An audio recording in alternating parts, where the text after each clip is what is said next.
Thank you very much. Thank you, Radha. Thank you so much. And I welcome you both once again. And along with two of you, everyone who's present here, I extend my heartiest welcome to all of you. Thank you so much for being here. So let us go with the question. Asya, I would like to ask you this question. Radha, you can also contribute on to this question because this is for both of you. Okay. How exactly is sexual harassment defined in the POSH Act?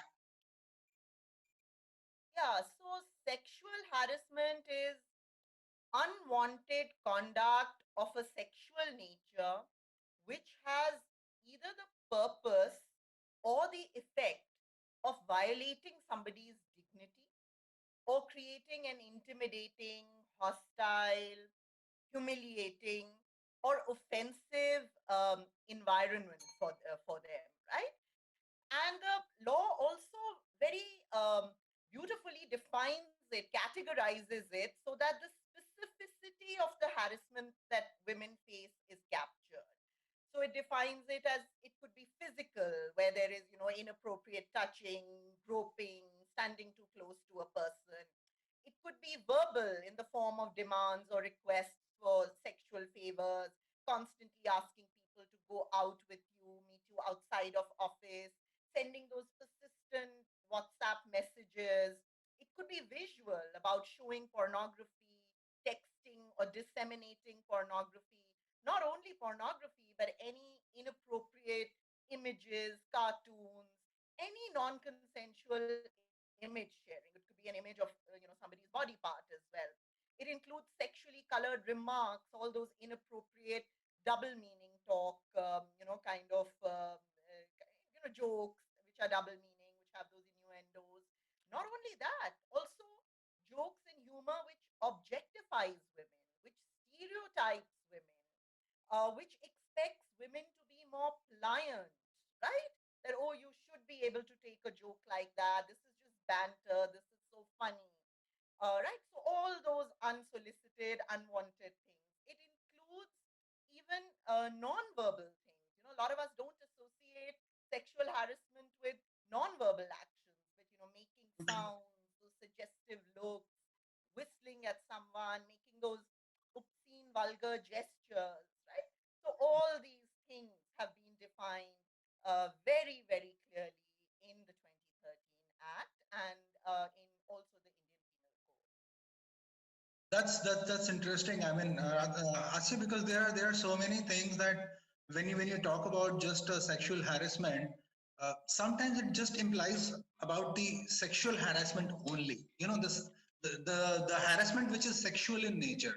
But you have given us an insight wherein like texting also becomes a part of this harassment actually. I think it is very insightful. Rather, you have to say something on this. Yeah, I would like to tell, I think she has covered most of the points, but for me, what I feel that if we even shadow a person, like just because of that, no, I'm not going to say anything, I'm not uttering any word, I'm just staring at her. That is also, humiliating someone or to feel conscious about the insecurity part of her life. So shadowing someone or the staring and this, yes, visual blowing is the major part when we hardly use any, any words in that. Our body gesture, our expressions make them feel uncomfortable. And this is really against the dignity of a woman where she really wants to be a respectful life in the society wherever she moves out, whether in the organization, whether in the party, or whether anywhere in the festival, anywhere. I mean, we have to see to it that the female should have a good dignity, and we are not going to neither asking for any kind of a sexual harassment, right? Any kind of a favor, because sometimes we ask about, okay, I'm going to be benefit to you for this reason. What is my benefit out of it? So once we start asking or expecting in return, which is sexual in nature, which is uncomfortable for her, maybe we all are nowadays very much, you can say, ambitious, right? And we try to be in a very good status and everything, maybe in terms of money, maybe in terms of your designation or so. So there can be any reasons where the female needs to compromise sometime just because of that she or she's going to ask for the some unwanted things that is called sexual favorism. So that's much more painful because we are equally talented, we are equally educated and all, and what we are looking is for that, yes, we should get the equality as a gender also. Thank you very much. Yeah, Yeah, Manish, from what Radha said, I just got reminded of one thing. yeah. Also, in cases where there's a power differential involved, where there's power dynamics involved, right? Then, very often we say, oh, the women accepted it, they consented to those relations. So, what this law is also saying is that when there is a power differential involved, then and when it is not safe for women to speak up, then even if they have agreed, right, it could still be sexual harassment because Mhm. submitting to sexual requests and willingly going ahead with, and willingly agreeing to sexual requests are two different things. Submitting out of fear of losing job or about fear of, some retaliation, Yeah. um, that is also sexual harassment, and that is something that a lot of people don't understand. So thank you, Radha, for bringing that in. Welcome. I think you have put it, have given a perspective to this, the whole definition of what POSH is all about. Personally, I was not aware of the vastness of this act. Actually, the POSH Act that was introduced. Personally, I was not really aware of so many things that are included in this act. Uh, I think it is a great thing, and companies are implementing these. This act was introduced in somewhere around 2013, right? Right. So, and it was primarily introduced for safeguarding the women against the sexual harassment. Now it's been 7 years. In these 7 years, Asia, how do you see that it has evolved, or it has evolved in those 7 years? How it has been implemented? Yeah, that's a very thoughtful question, Manish. For about 17 years before the 2013 Act, we Mm-hmm. had something called the Vishaka Guidelines, which formed the basis of our understanding of workplace sexual harassment. And in fact, as part of the HR and talent management team in various organizations, I had been investigating as part of the grievance committees for at least a decade before the 2013 Act was enacted. However, the 2013 law has brought a certain clarity and a rigor that was lacking before. So it was not that we were not looking at sexual harassment before, but now we have much more guidance and a much sharper understanding of it. And in the last 7 years, ever since the law has been enacted, a very credible ecosystem and specialized practitioners have come into existence. So several organizations have put policies and practices in place. They have formed the internal committees. Initially, these committees were seen as a redressal mechanism, essentially. But increasingly, they have also been, we are also looking at them as a preventive body, which is great progress, in my opinion. Some organizations are doing a very innovative and thorough job of this work. Not only are they looking at investigation skills of committee members, but they are also educating them on aspects like gender, the psychological, ethical, social factors surrounding sexual harassment. So all this information, all this knowledge is really sharpened. The most remarkable aspect of POSH is that it brings an alternative mechanism of justice to your workplace, right? You don't have to go anywhere else to get justice, right? So justice, any harassment that occurs at your workplace will be solved at your workplace in a time-bound manner without getting into legalistic procedures, looking at just using things like principles of natural justice, you will sort of look into sexual harassment and resolve it there and then. Another thing that I personally, and I think a lot of committee members who I am in touch with have learned, is that we have a far greater understanding of the long term impact of even low grade indignities and microaggressions, which not only women, but people of all genders are victims of in a toxic workplace. You see, ultimately, POSH makes the workplace a safer space for everyone, not just women, right? Yeah. And many organizations, unfortunately, are still not doing this work from their heart. Uh, some are not doing it at all, but even those who are doing it more to put a tick on the box or to be, on the right side of the law. But Hmm. the few that are doing it as part of their diversity, equity, and inclusion initiatives or their employee engagement program are definitely seeing very positive results, right? Moreover, now women are questioning the organization, right? You allowed him to do this. Women are Yeah. turning around and saying this. I'm not blaming him as much as I'm blaming you. You Hmm. allowed this to happen, right? Even people who are being accused are turning around and saying, hey, you never told me this was wrong. You never corrected me like before. Not only me, but everybody in this office behaves like this. And just because somebody has complained against me, why are you punishing only me? So now many employers and internal complaints committees have a lot to answer to. How do you answer a question like that? Yeah. That just True. because, yeah, just because somebody complained against me, you're sort of terminating me. But I can name 50 other people who have talked as crassly and who have demeaned women much more than me. What are you going to Correct. do about them? So, now a lot of questions are being asked of the organization, right? So, with each new case, you learn so much more. Every time I think I've learned it all and I will not see a case where I'll have something new to learn, I'm proven wrong, right? We've learned so much about darker aspects of human relationships. We've learned so much about how to identify behavioral red flags. And I'm very happy to see the expertise developing around the specificities of organizational, sexual, um, sex based, as well as gender related harassment. So it's overall, I think it's been a learning for all of us. Yeah, I think Asya, you have covered this in great detail.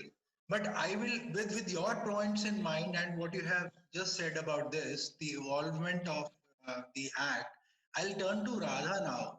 Radha has been working in the organization as a part of HR earlier. Now she's since on the other side, talking about Posh and she's a certified Posh trainer. Radha, how do you see that it has evolved? What is your take? Yeah, sir. I would like to give some input. Let me first appreciate our government, our legislation, who took an initiative to pass down the law for the mandatory for the organizations to follow this rule. Initially, we can say it was very slow. It was just because of the rule mandatory by the government. One need to follow it, so it was half-heartedly, and sometimes it was not at all there, as Aisha said that people were not adopting this rule. So they, in the sake of yes, they need to do it, so that was just a journey. But gradually, when the employer has IC members, and there's a lot of contribution by the IC member in the organization, by HR in the department, they took all initiative to contribute for the removal of sexual harassment from the organization or from the working area. So their contribution, what I think, is moreover onto the providing awareness programs to their employees, whether it was mandatory or not. But yes, Yeah. just to give the positive work culture to make the organization's branding well in the market, that yes, the female are safe, female have the dignity, offered the dignity, they are respected by the people over there. So that was the initial starting when we have the posh introduction in the organization. Gradually, with the awareness and all, we started have a social media contribution. Also, I would like to add on. If we all remember the movie of Amitabh Ji came, Pink movie, right? That Movies. was that revolves around the sexual harassment. How we need to take it up. So that was a very good contribution in the law to come into more practice, right? And that was basically not forcefully. That is really willingly. That is very cooperative way to add on with the people around, not only one person responsibility as an organization or as an employer. Yeah. So this was a thing. And if we talk about the books, yes, books also played a very well role. If we know about, if we have gone through the book, this is you can say about behind the closed cubicles, right? Where the managers were came to know about how they do need to take up these cases where the people are behind the cubics and talking or chit chatting or having this kind of an active going on. So all these things have played a very, very important role or dignified role to control the sexual harassment from everywhere. Not I'm not talking only the particular place from the work, everywhere.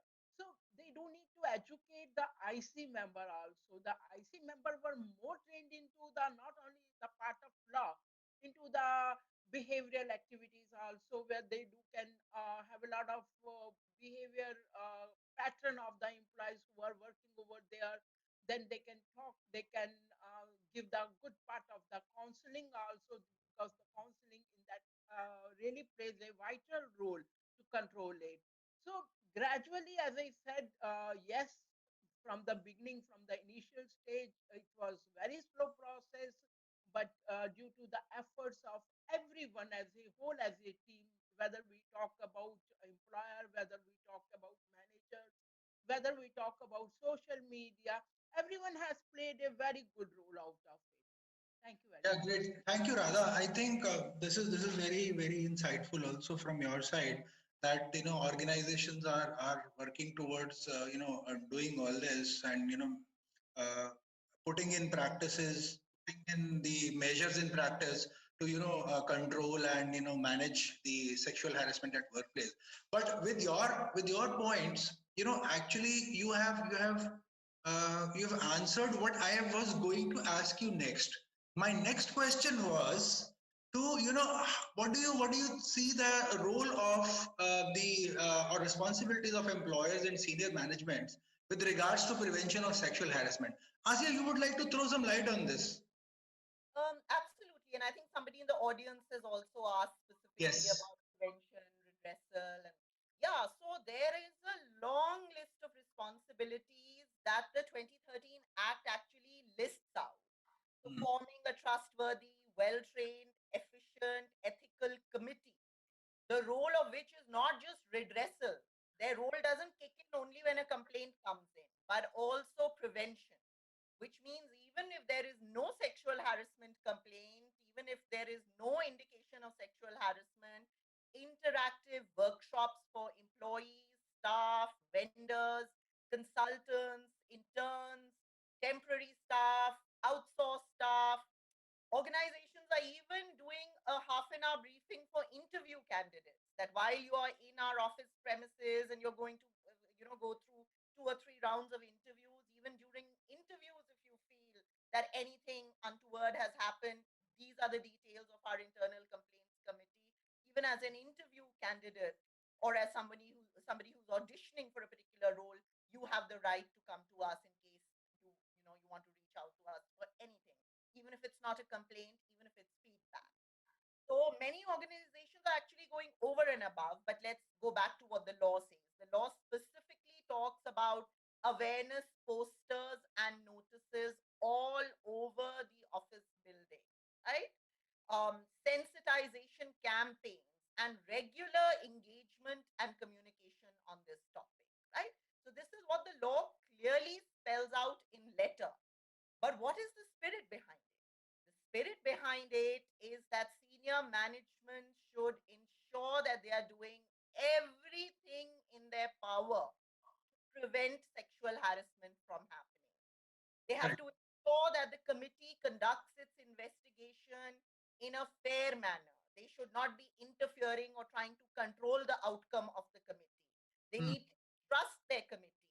They need to hold their committee accountable to doing a thorough job with the investigation. They need to, senior management needs to get involved in all the preventive work that the committee is doing. They Correct. need to provide budgets, they need to provide visibility, they need to be an active stakeholder, an active participant, be an ambassador for all the preventive work that they're doing. True. Select top quality trainers, facilitators, consultants, arrange conversations, not some e-learning course with some really nonsensical examples of sexual harassment in it. Employees laugh at those e-learning trainings with such stupid examples, with such, really impractical kind of examples. Build in-house capability. Don't always rely on external consultants. Do not leave sexual harassment prevention work to HR.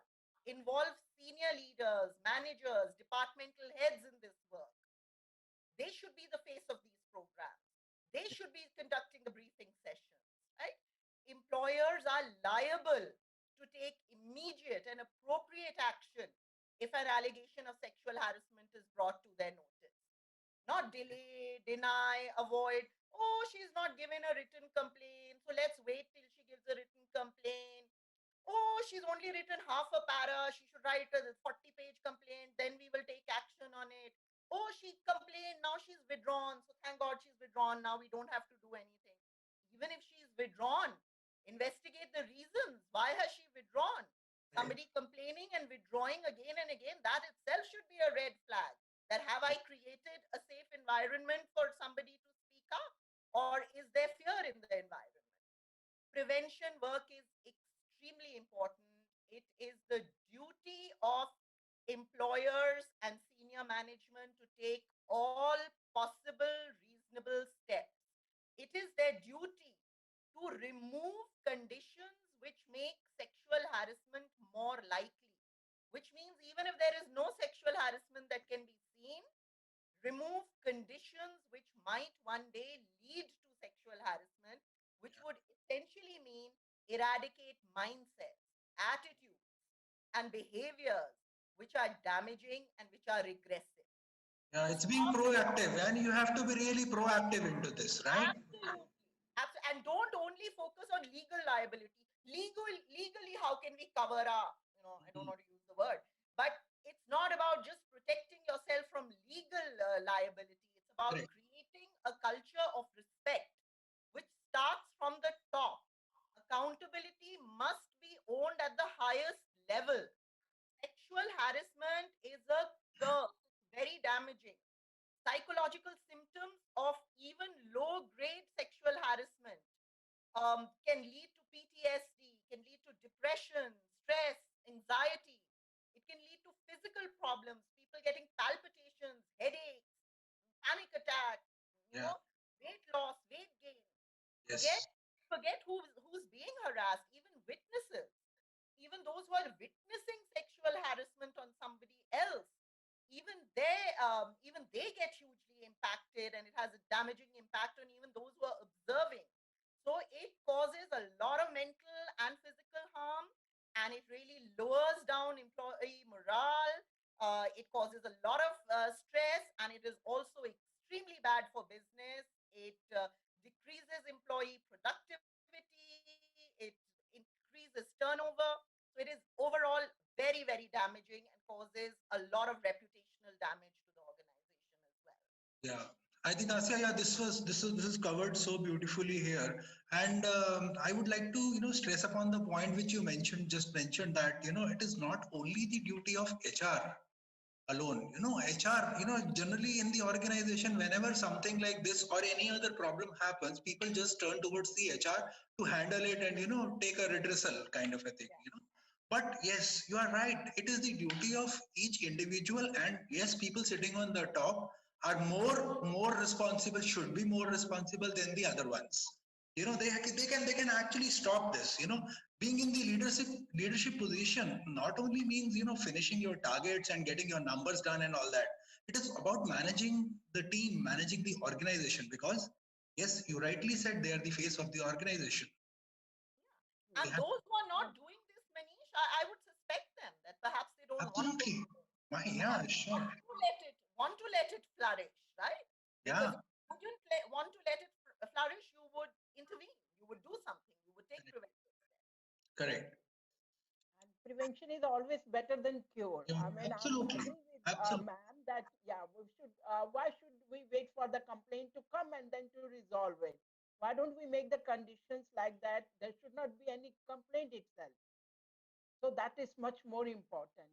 And obviously, the role of the higher management and the team leaders are highly appreciated if they can come forward and then they contribute.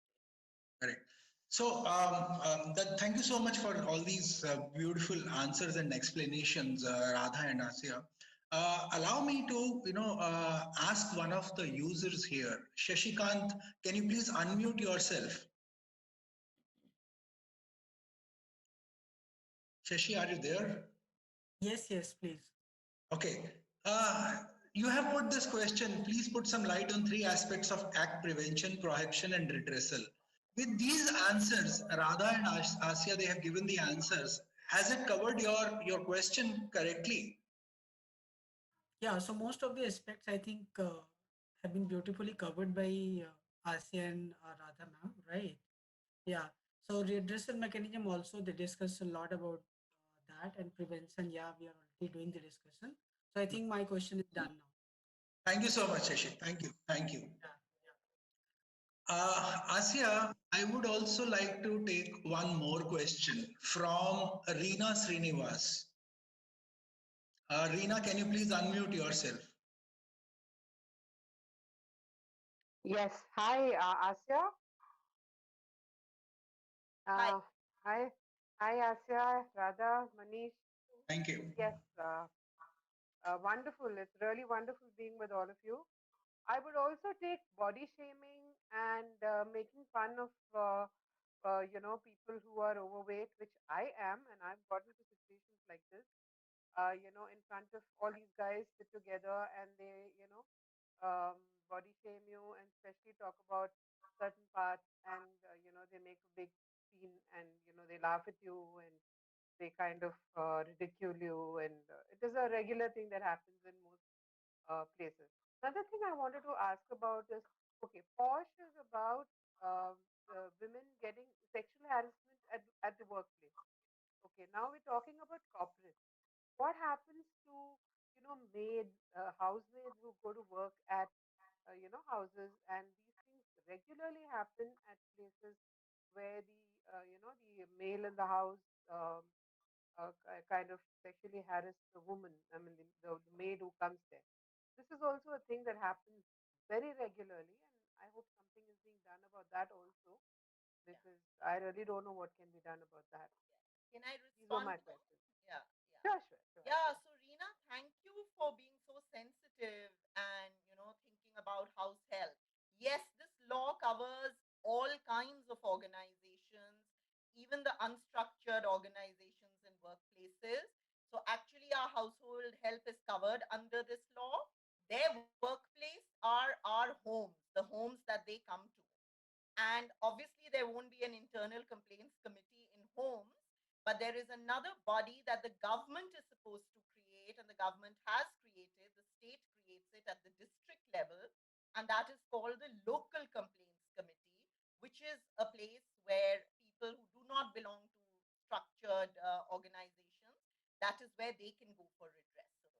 So this law covers all sorts of working women, including construction laborers, farmers, household helps, and all others. So thank you for highlighting that. Your earlier comment is very true. So body shaming comes under gender-based harassment. At least 10 to 20% of the complaints that I have dealt with in organizations are about body shaming, where women have been shamed for their body parts, they've been rated on their body parts, they have been character assassinated humiliated, the color of their skin is made fun of, their weight is made fun of, and that comes under gender based sexual harassment. It is mentioned in the law as creating an uncomfortable, hostile, and intimidating work environment. Many people don't know this, and many people do not really consider this as sexual harassment. But more and more people are realizing that body shaming and ridiculing someone and shaming someone because of unrealistic expectations of beauty that we have from women, that is also a form of gender based harassment. So that is very much included in this. And Yeah. thank you for bringing that Thank up. you. Thank you, Reena, for your question, and thank you, Asya, for explaining this. Let me go to Radha. Radha, I have one question for you. Yeah, please, sir. What do you think are the positive or is the positive impact of having a posh in the organization? You know, posh team or whatever you may call it, Okay. or So, awareness. You know, what do you think is the positive impact? We have spoken about the act right now, the prevention, how it happens, and what are the other traumatic experiences people generally go through when they are sexually harassed. Now there could be something positive about having this awareness in the organization. What do you think? well, sir, I appreciate your question because that really requires to know about it, what is coming up the impact. Because in the initial stage, as I earlier said, that we were neglecting it, right? We were not following it, or maybe due to the mandatory law that we need to keep the records and all, we are making certain formalities and all. But when eventually gradually we started practicing, we started interacting with our employees. So first of all, the employer needs to know what the employee tuning is. Also that nerves they need to understand that nerve is, again I'm talking about a positive work culture where they spend their whole day 8 hours working. If suppose they are neglecting in their dignity or they are having any comfort, do you think that they can perform well? No, the productivity will be down and down. Again, we cannot retain those kind of, especially the female candidates who are working over there and they feel insecure. They feel that there can be anything happen if they stay back. That may be late night sittings or the late night meeting or the travel somewhere outside. If they are not well protected and all, they feel that. But fortunately, as I said, the organizations are coming up with that. They are following the ethics. They are following those rules which are mandatory, not by law, by the working dignity. So that both the genders, it is for both the gender. I said for whether the male or for the female, they require the dignity. Either by a female is giving the good dignity to the male gender. So this way we are going to see that how it's going to have a good branding and good name in the market. We are thinking that we are going to capture the 1,000% of business from the market. Then we are the brand. No, my dear, we are the brand with the people we work with the kind of people we are having who are working in a team, who are working like a family. And yes, Posh, who has supported the employees, are the well beautiful part of the organization picture which stand out in the market. One Yeah, thing. And the second thing is that yes, retaining those kind of employee for a longer time, productivity is their retention part is much more higher in that. And obviously, the respect for the employer that is much more required, right? The senior leaders, as I said, that Aisha has said that yes, they should come forward. Posh, whatever we are practicing in the organization is really building up uh, like a family environment in the sure. company. Suppose if we take a point, if a girl, if you are not practicing Posh over there in your company, if a female who is a girl who is suffering may go out and tell to hundred of people, Right, it happened with me, and my employer is not listening me. My IC is not there. Who will protect me? Reputation of the whole organization, not for a some time. It is going to be for a longer time. So Yeah. it's better that once we are into this posh and we are practicing and we are seeing, we are sharing the experiences also. Like if something has happened to the some female in the company, she must have shared with our friends also or through the relatives. Then we always say, yes, my company, my employer, my leaders are always there for me. So that is going to give a good impact in the society as well as in gaining the business. Right. Radha, to see what I see from this is that if there is a posh team at the center of the organization and they are managing and working ethically and all that, I think it makes the entire environment less stressful for all the employees, and Because automatically the productivity increases, and that is exactly the organizations, the businesses are there for. They have to grow, they have to constantly keep on growing, and their productivity, when I talk about mindfulness to the organizations, they say this, that we are stressed. There are various levels of stress that a employee and the employer goes through during a cycle, actually. But yes, if there is a posh team, since we are specifically talking about posh, if there is a posh team, it makes, I think, the system don't say entirely less stressful, and it is a definitely a positive impact. that's true, sir. But here I wanted to add on one more thing. That's what we are asking for. That IC must be highly trained in that. They should be well trained into the behavioral skills where they are going to handle Of things course, I better think, yeah, that is very important. Yeah, and further down. I Yes, strongly agree that half-baked knowledge is definitely not going to help anyone. It because is going to make the things worse. my Yeah. experience is sometimes companies form committee, but the eligibility criteria they are not following. Right, they are not giving them the mandatory trainings, the sessions which they really require, because sometimes they are not experienced into that, right? And that time it is very difficult to handle how to handle a complaint, because the person who is already suffering and maybe going through certain kind of a trauma or some stress level, so they need to be handled very confidently, very delicately. So that really requires, and obviously all these things makes the when you follow all these things, when you practice all these things, the automatically there is a positive impact in the company.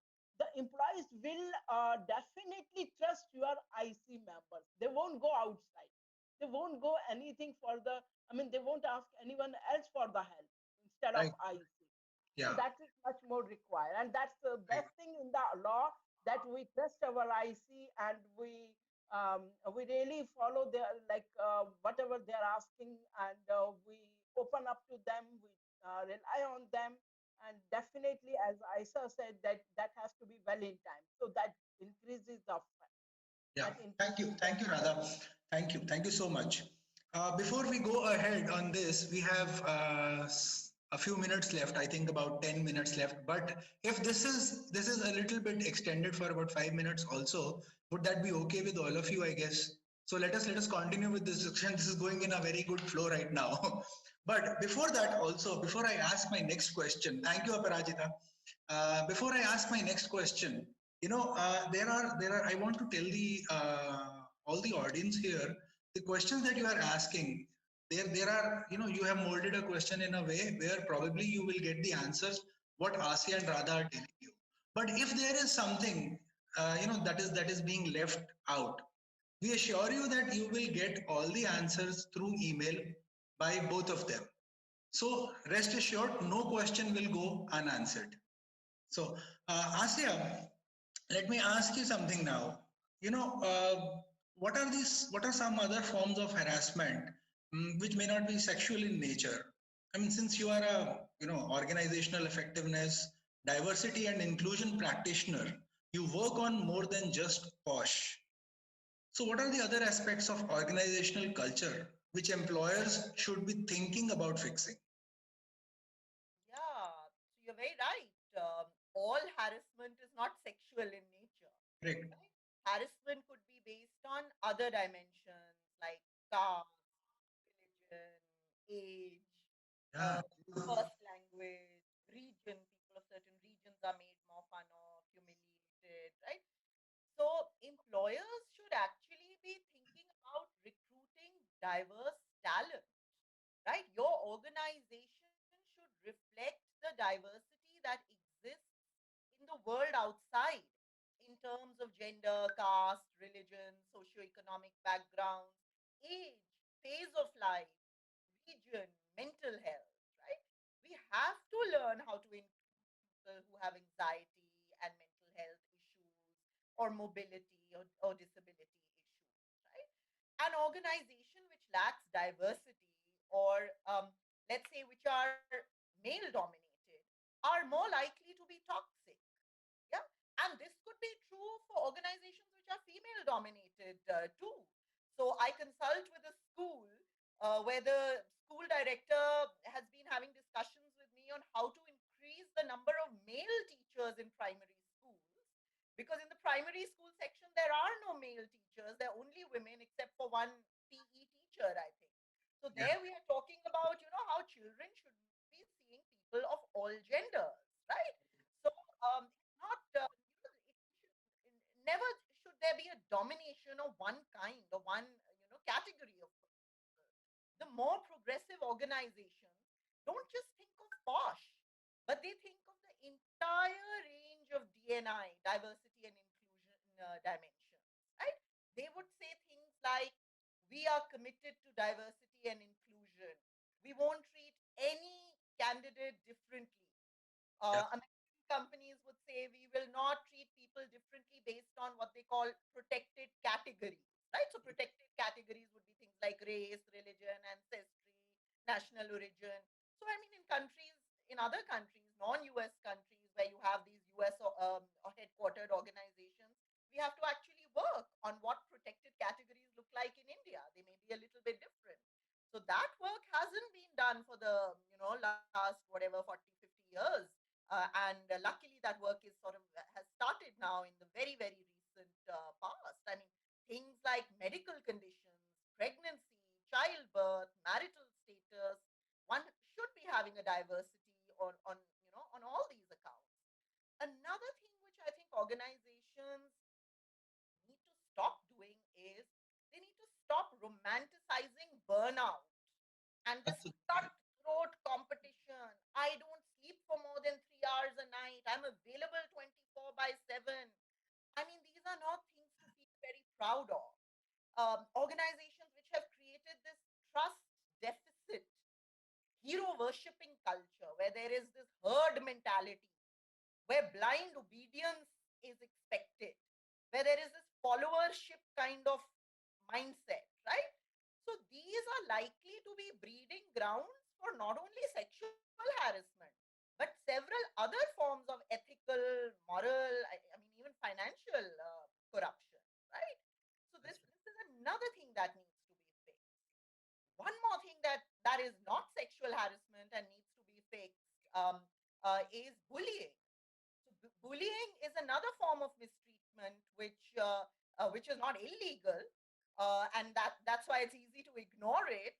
But it is at least 5 times more prevalent than its better recognized, illegal cousins. Yeah. True. Absolutely. So this is very invisible kind of harassment. It's a sort of a psychological violence, I would call it. Verbal assault, strategic moves to demean others, to render a colleague unproductive and unsuccessful, calling somebody who's complained against something, oh, her performance is low, that's why she's complaining, publicly humiliating people. Bullies, um, you know, uh, use these tactics because they want people to fear them. So, belittling others, nitpicking, being obsessed with control, coercive control, manipulating, gaslighting, isolating people, creating camps, this camp versus that camp in office, right? So I end up doing a lot of interventions and workshops around interpersonal interpersonal communication, around behavior ethics, around co-worker relationships, organizational values, code of conduct. So much more than posh, actually, you need all this work because this is the context in which sexual harassment flourishes. If this context is not there, then eliminating sexual harassment will become 1,000 times easier. Sexual harassment flourishes in this context. Yeah. So, a good way to tackle sexual harassment is to first tackle the context in which it grows. Correct, correct. Thank you, Asif. Thank you.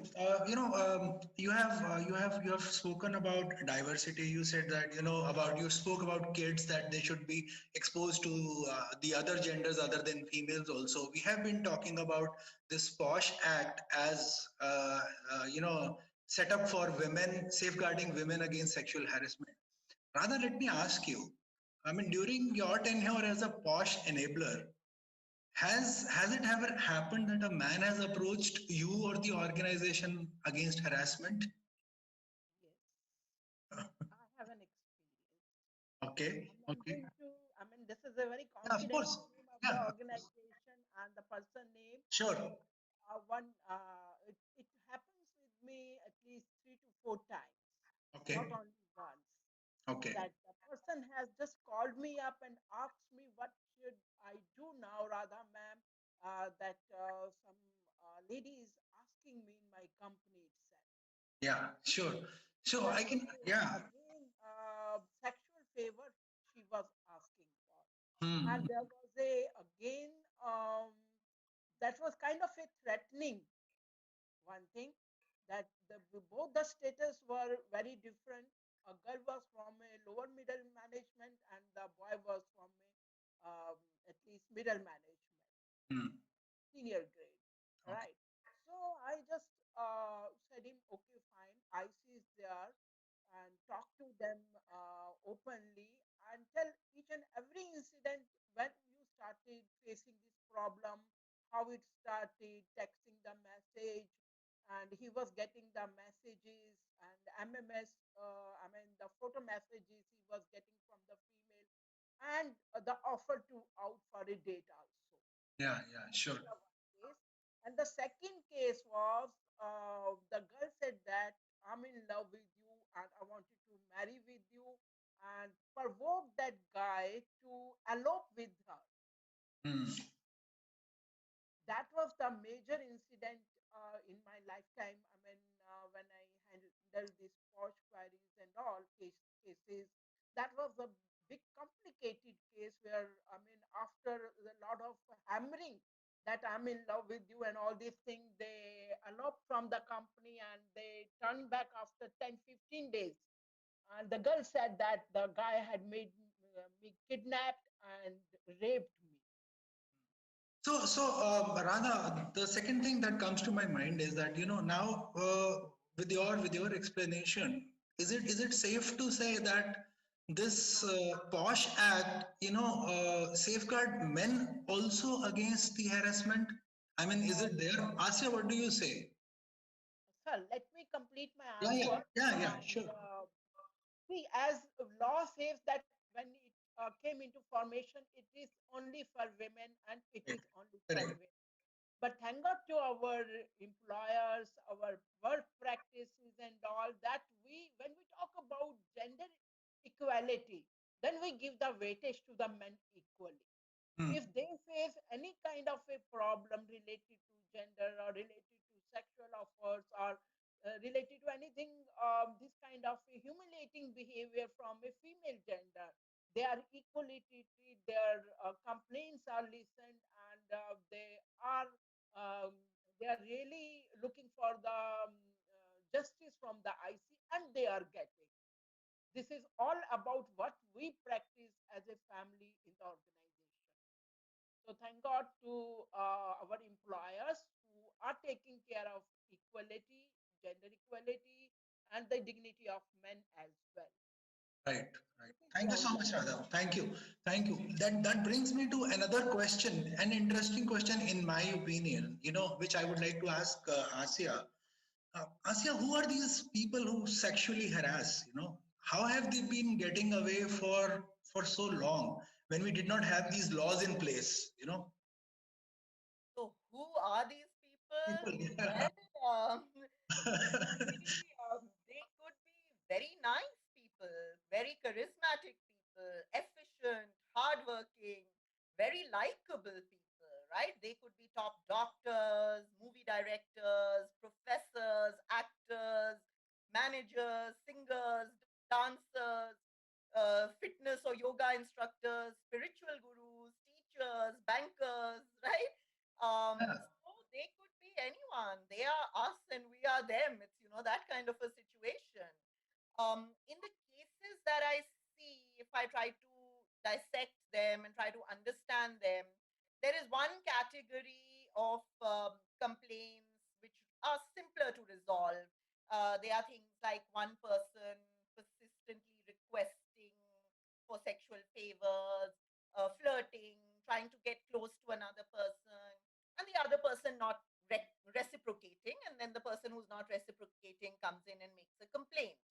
Those are usually easier to resolve because when you have a conversation with the person against whom the complaint has been made, sometimes they understand and say, "Oh God, it was a miscalculation. I'm sorry." They're ready to apologize.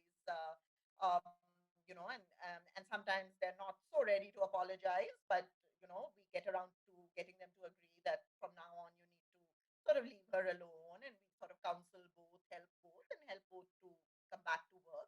So that's one kind which we really try to handle with a more, what should I say, restorative justice and a Right. more counseling sort of an approach.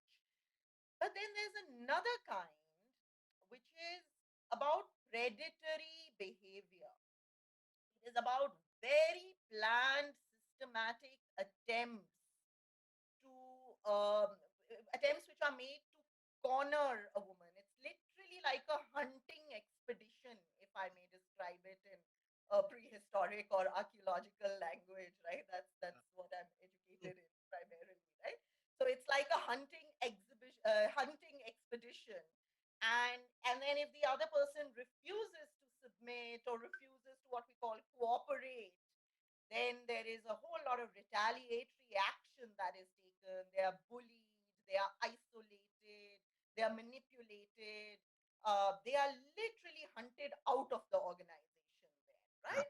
So this is a far more complex thing that we have to deal with. And as Radhaji said, an IC which is not trained and doesn't understand behavior of this kind will not be able to catch it, because as I said when I began answering this question, very often these accused people are extremely charismatic.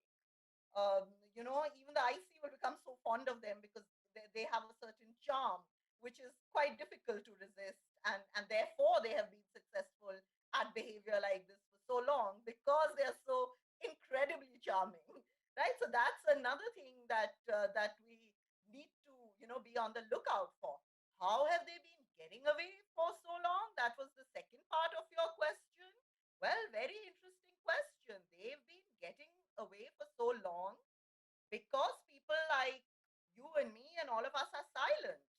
So Yeah. it's because of a culture of silence, because people don't speak out, they remain quiet, they turn the other way. I mean, I'm so shocked at the number of cases when we are investigating and interview like 20, 30 witnesses sometimes for each case.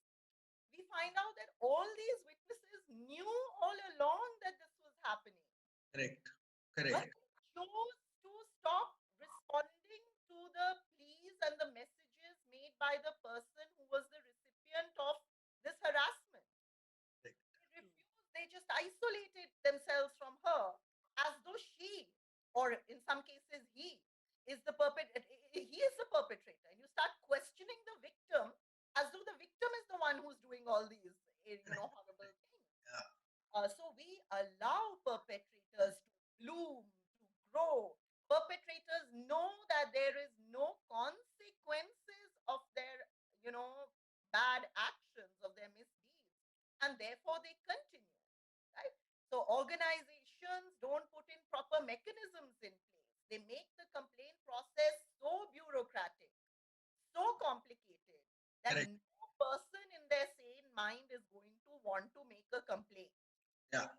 So if the committee has untrained, untrustworthy members, which victim will go and complain, right? So Correct. many victims, when I ask them, why didn't you go to your company's internal complaints committee? They said that, ma'am, there are people there who are totally with the perpetrators. They are enablers. They use the word enablers. They are abettors. They are enablers. Also, we have to look at another thing is something called, for lack of better word, I'll call it boys club, where where younger men get groomed into certain behavior by older role model men. And in this club, there are a lot of unsaid and unwritten rules where loyalty is higher than ethics.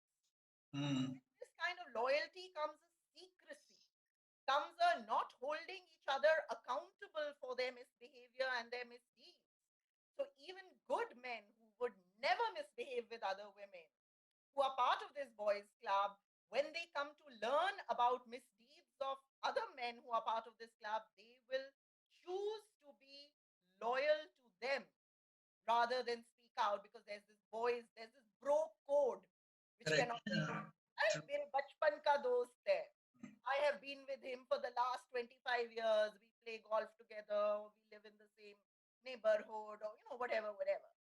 So sexual harassment exists because each one of us is messed up, right? Each one of us has not done their part of the job. And I Correct. go back to what Radhaji said at the beginning. Listening to talks like this, but then not going back and taking action and doing something about it. I mean, all of us who turn away, all of us who don't do enough preventive work, don't fight for it, don't pitch for it, all of us, in my opinion, including myself, are enablers. Correct. Correct. I think that's a very good point.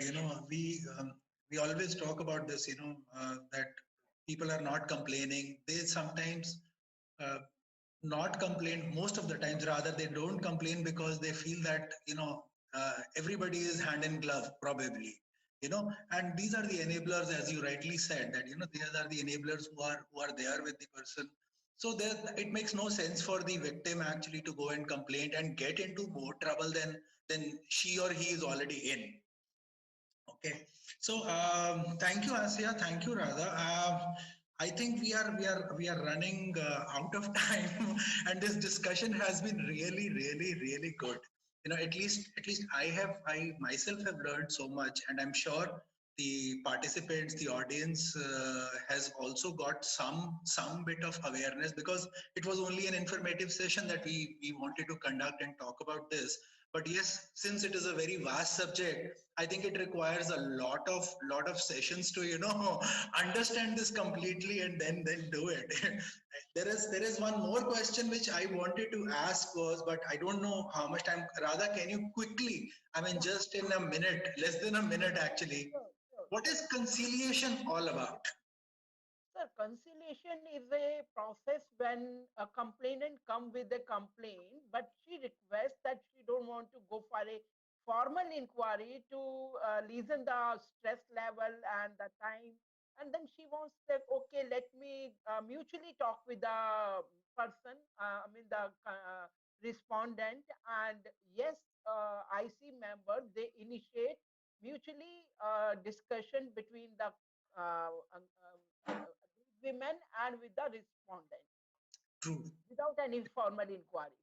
Okay. Okay. Thank you so much, Radha.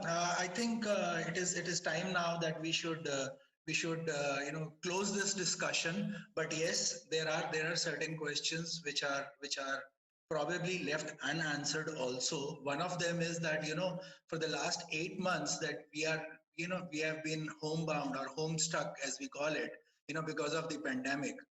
So, Posh, we have spoken about when we are physically present in the organization outside our homes. Okay, is there anything that is happening? Or is there any law that covers that when you are at home you can't be sexually harassed, or you can be Sir, law anything? doesn't support, but we need to have our own practices. That's Uh, what I would like to add on. Maybe to change our mindset first of all. If it works Absolutely. well, Yeah. Yeah, I think if that's it right. That's works true. well, there is no question. Correct. Correct. All right. All right. So I would like to address the audience once again. The questions that are still left unanswered, we assure you that you will get the answers to them through an email. Okay. From Asya and Radha, we'll collaborate together and get the answers sent to you. Okay. And before I end this, I would like to take this opportunity to tell you that we are starting with these training sessions, these informative training sessions, uh, regularly on a weekly basis. So the next session that we are going to have, that is again next Tuesday, 29th of December, is on importance of emotional intelligence. So I would appreciate that you also, I will send you the invite for that also. And I would appreciate if you would be here to, to boost our morale as well, and and learn about the importance of emotional intelligence. Trainer Network is very happy to organize this and to have you as our participants. We will send you a feedback form also, and if possible, please fill that up and let us know how you felt about this entire session. Thank you so much. Thank you, Radha. Thank you, Asya. It has been a wonderful experience, knowledgeable experience with both of you. Thank you so much. Thank you, Thank Manish, and thank you specifically to the participants for being here. Thank you so much. Thank you all. Let us end this now. Thank you. Bye bye.